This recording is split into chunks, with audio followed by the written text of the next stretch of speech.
Hatrany hatrany ny fiarabana sy firarentsoa anao izay manaraka ity fandarina zany malaza ity. Androantsika dia iresaka ny zava-misy tao anatin'izay 10 taona latsaka kely ny tantarana no mpitondra fanjakana ity firenena ity ka nahitana ireo trangan-javatra tsy fahita hatramin'izay na Repoblika ny Madagasikara ary hatramin'izay fitantanana ny fandimbiasan'ireo mpitondra izay nahazo zany fitokisam-bahoaka ny CESI zany tao anatin'ny Repoblika efatra ny fandimby. Omaly aloha nanaitra ny maso sy ny saina ary ny sofina nanara-baovao nahita ny vaovao ny zava-misy nitranga tany Ambatondrazaka satria dia ny aodiaody manoloana ny fonja tany Ambatondrazaka ireo fokon'olona avy amina fokotany iray mangalaza izay nitaky ny amoahana ireo pray vodirindrina na fianakaviana na pray fokotany amin'izy ireo mba havoaka tao anatin'izany fonjana Ambatondrazaka izany izay voaroroy tamina fitsaram-bahoaka tao anatin'ny fokotany izay nresantsika teo. Tsy maintsy nandray fanapahan-kevitra ny mpitandro ny filaminana tany etoerana ary indrindrandrindra ny mpiandry fonja mba ahafahana mifehy ny raharaha satria zava-doza loatra tokoa izany hoe vahoaka marobe anarivony miantsoantso famoahana ireo voaroroy manoloana ny voafonja izany. Kanefa ankoatr'izay dia misy voafonja tsy maintsy arovana ihany koa ary tandremana ihany koa ny ivoahany ao anatin'izany fonja izany. Ka na dia alina aza dia nisy ny famparitahana tamin'ny alalan'ireo tifidrantana nataon'ireo mpiandry fonja tao amin'izany toerana izany.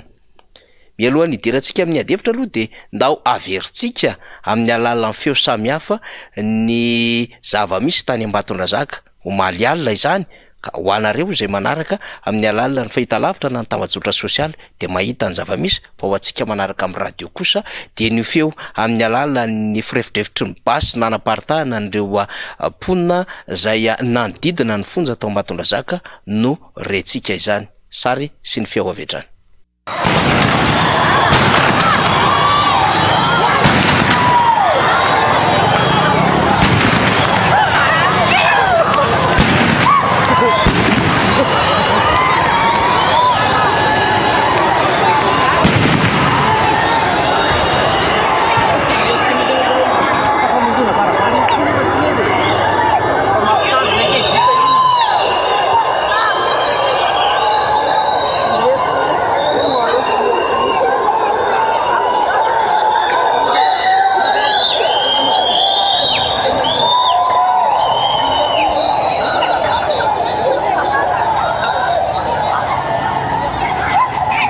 Inona no azo antokaina ireny trangan-javatra ireny?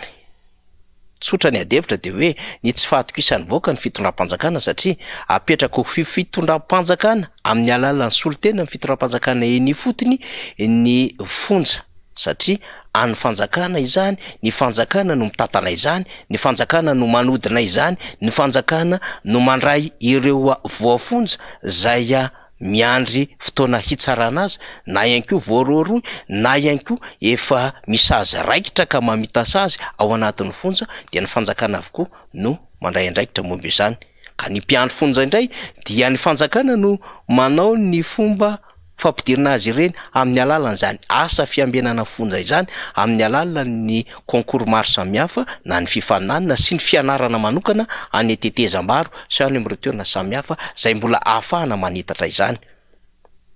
Direction eo anivon'ny ministeran'ny fitsarana ihany koa izany sampana ho an'ny fitantanana ny fonja ho an'ny eto Madagasikara izany. Tiantsika resahana anatin'izany dia hoe tena ndraiky mpanjakana no resahana eto. Ka misy fahasahin'ny vahoaka manantona reny everina fa toerana faritra mena arovana ireny ary hambenana ireny satria misy ireo olona izay mamita ny sazany na miandry ny fotoam-pitsarana azy ao anatin'izany fonja izany no tadiavin'ireo fokon'olona avoaka ho isika.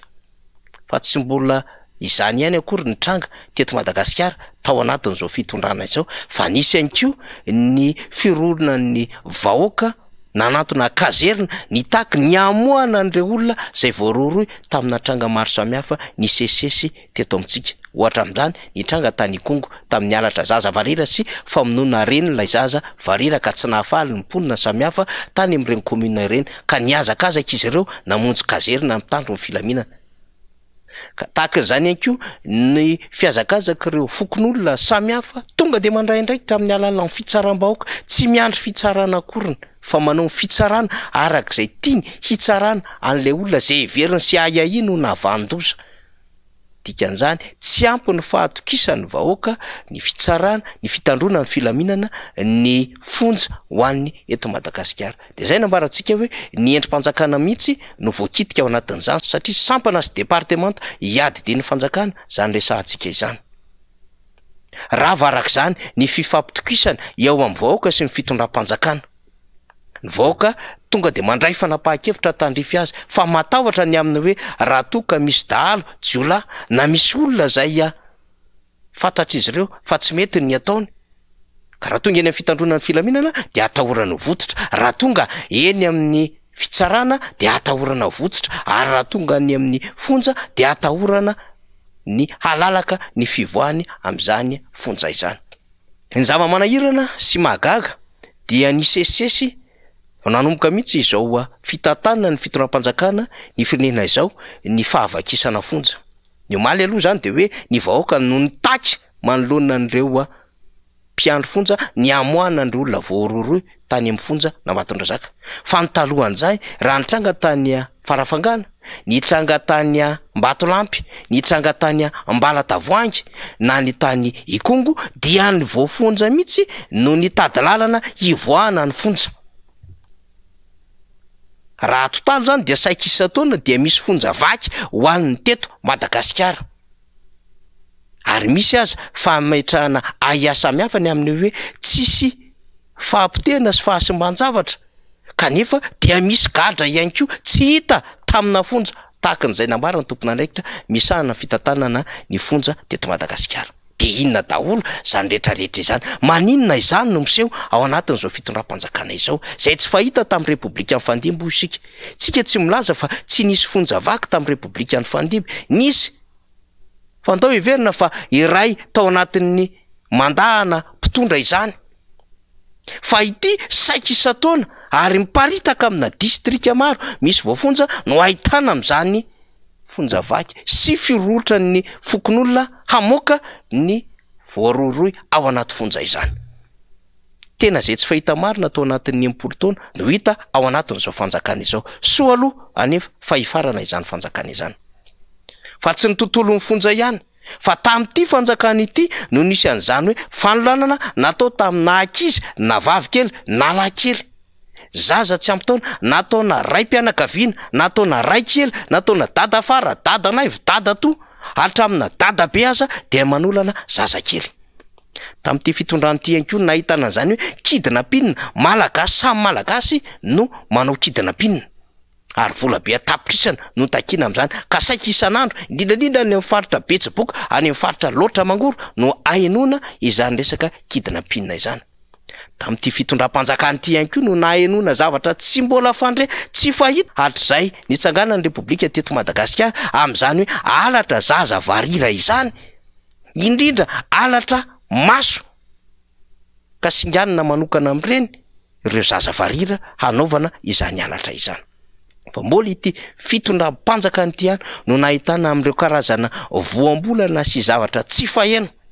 am'raha tsotra kanefa manahirana ny fiainana vahoaka andavanandro raha delestage ny resantsika de ny amina hoe ny resaka papango sy ny vorona no mitarika delestage ho an'ny eto Madagasikara tena tsy fahita ny zava-misy ary totombitana mihitsy lay fitondram-panjakana tsy maninona no miresaka an'izany satria mba eritreretana ho repoblika hanana ny asiny lay repoblika misy ary repoblika hanana ny fahatokisany vahoaka sy repoblika afaka anao fiovana sy fanarenana araky ny lokalokana izy ireo tamin'ny taona 2022 nanonga-panjakana sy tamin'ny taona 2024 nitaritan'izy ireo andalambe ary nitondran'izy ireo vatapaty ny fitondram-panjakana tamin'izany fotoanandro zany no nisy dia izao hitantsika izao no zava-misy ankehitriny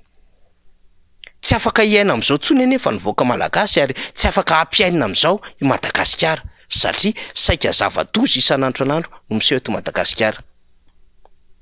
anton-javatra mahatonga ny rehetra hijoro sy hetsika izany ny amin'ny hoe raha mbola tohizana ny fipetrahany fitondram-panjakana io amin'ny alalan'ny fifidianana sy ao aorian'ny fifidianana